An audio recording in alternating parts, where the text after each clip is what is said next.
Hello, my name is Kim Fraser and I'm a senior lecturer at Auckland University of Technology in New Zealand. This presentation is intended for the 9th International Conference on Environmental, Cultural, Economic and Social Sustainability, and I'm honoured to have this opportunity to talk to you about throwaway fashion, the real cost of cheap fashion for New Zealand. In the UK, the mass market fashion brand sector was identified as one of the key factors affecting the sustainability of clothing product. Within this sector, big name fast fashion retailers such as H&M, Zara, Primark and Topshop provide mass diffusion of designer fashion to the mass market. They compete through cutting costs along the supply chain to sell fashion garments at very competitively low prices. According to Bianchi and Birtwistle in 2011, fast fashion retailing is leading consumers towards an increased rate of purchasing and the trend to keep clothing for an ever shorter time with the resulting rise in disposal.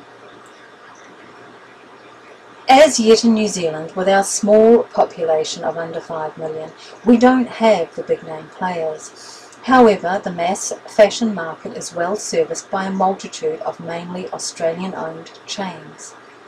In order to secure low-cost Chinese production, brands are forced to place high minimum orders. At the same time, their unit profit margins are so low that the retail organisation needs to sell twice as many items to maintain profitability. This overproduction results in more stock on sale more often. Overproduction is symptomatic of the complex, fast supply chain and feeds the pile it high, sell it cheap mentality of fast fashion.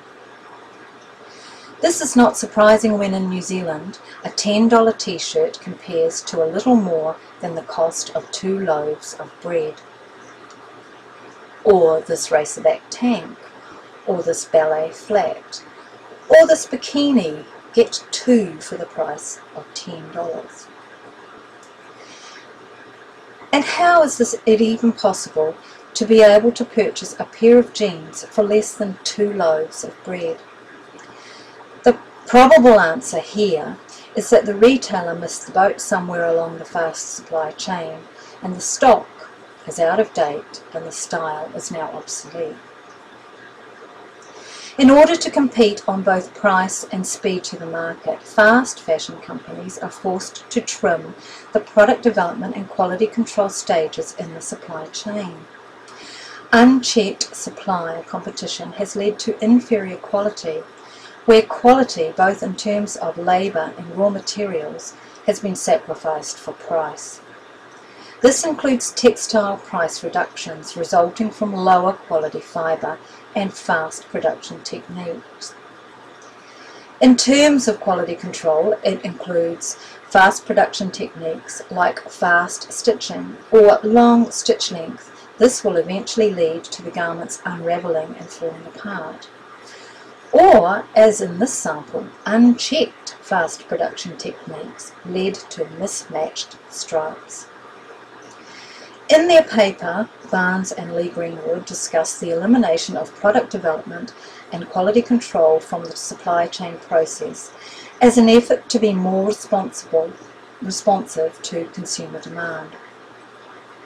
However, trimming time and expertise from the product development results in obsolete stock and fit problems, as the following case study shows.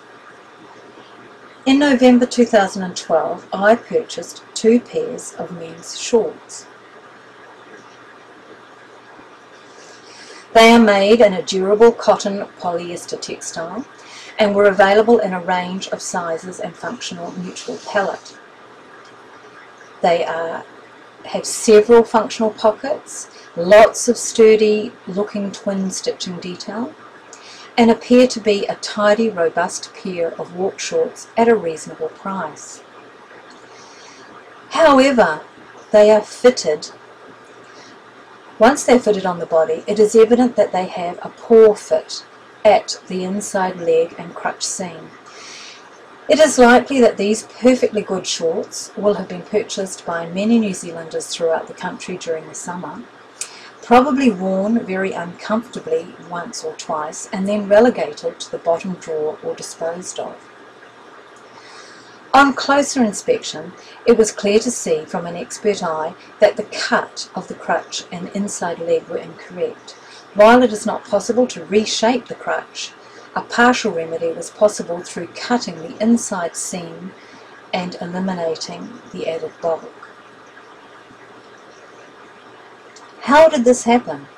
This is a poor fit caused by an incorrect pattern shape, whether it was lack of knowledge or action from the New Zealand quality control, or ignorance of Western fit perhaps from China, or cost cutting, perhaps ignorance at the cutting phase.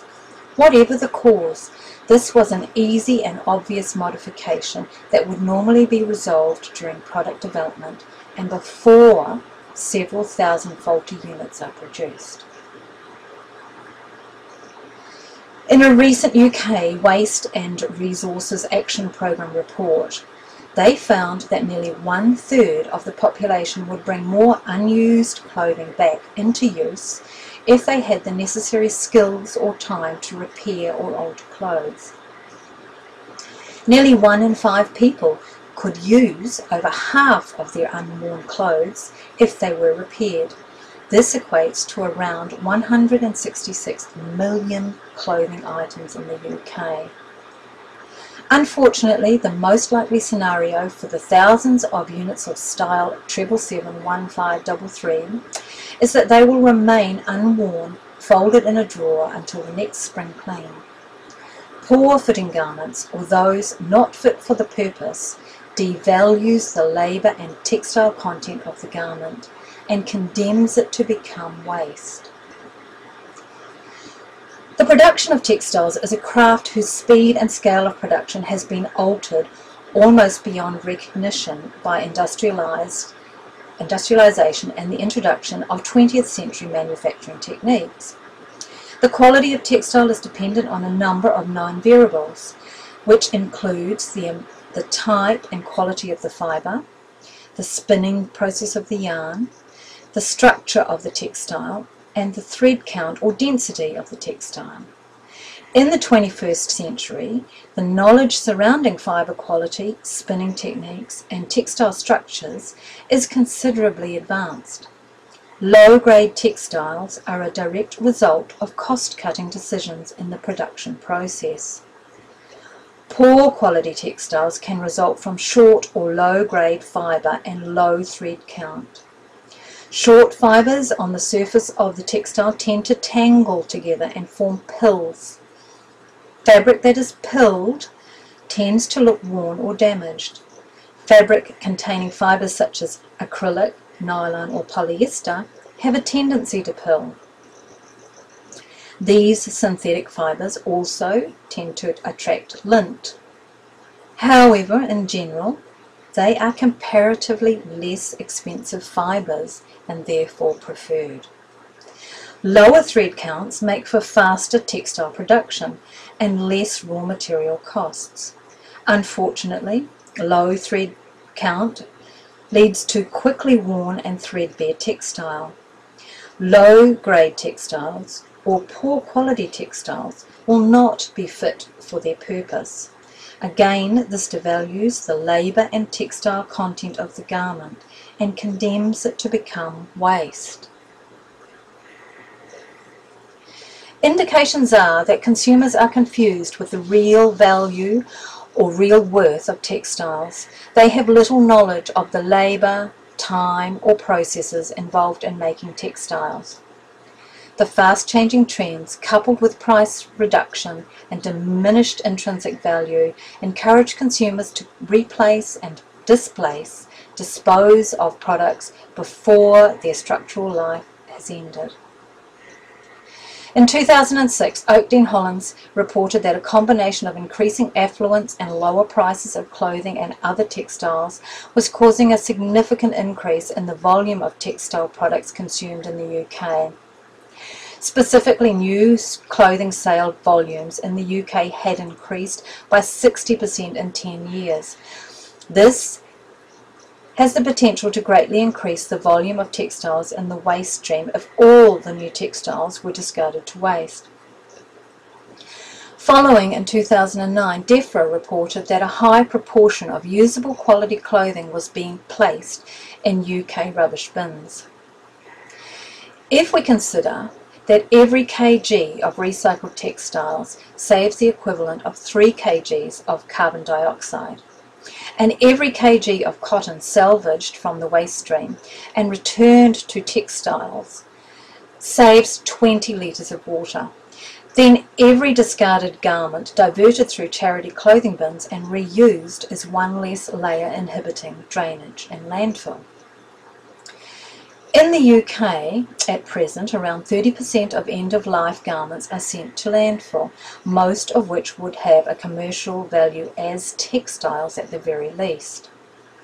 In 2007, Defra reported 47% of end-of-life textiles were sent to landfill and recommended a UK campaign to improve on the low percentage collected for reuse and recycling, which at the time was just 24%. Donate, Don't Waste was launched in the UK in February 2010 with 5,000 charity shops, urging people to donate all their unwanted clothes and leave nothing to landfill. In New Zealand, detailed clothing waste data is limited, and in 2007 the Ministry for the Environment website referenced UK-sourced clothing waste data in place of unavailable New Zealand statistics. The UK data suggested that an average of 30 kgs of clothing and textiles per person is wasted by being sent to landfills each year. However, a small study that was carried out in 2008 highlighted a high proportionate use of clothing bins in New Zealand, indicating, in stark contrast to the UK data, that Kiwis already harbour the donate, don't waste desirable habits. New Zealand is a small isolated sample that, owing to distance and government regulation, has not until recently been affected by the consumption model. We have a long history of valuing textiles, which usually had to travel a long way to reach us and then required a lot of labour to become clothing. I argue that cutthroat cost-cutting in the product development and quality control stages of the mass market fashion supply chain devalues textile and predetermines mass market clothing as waste.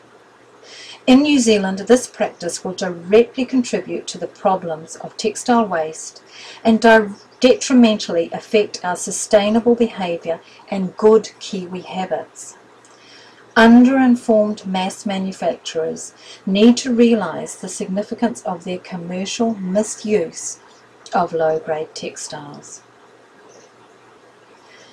Thank you for joining this presentation. If you have any questions, comments, ideas or anything to add, please contact me, Kim Fraser, at AUT University in Auckland, New Zealand. I appreciate your time and thanks for watching.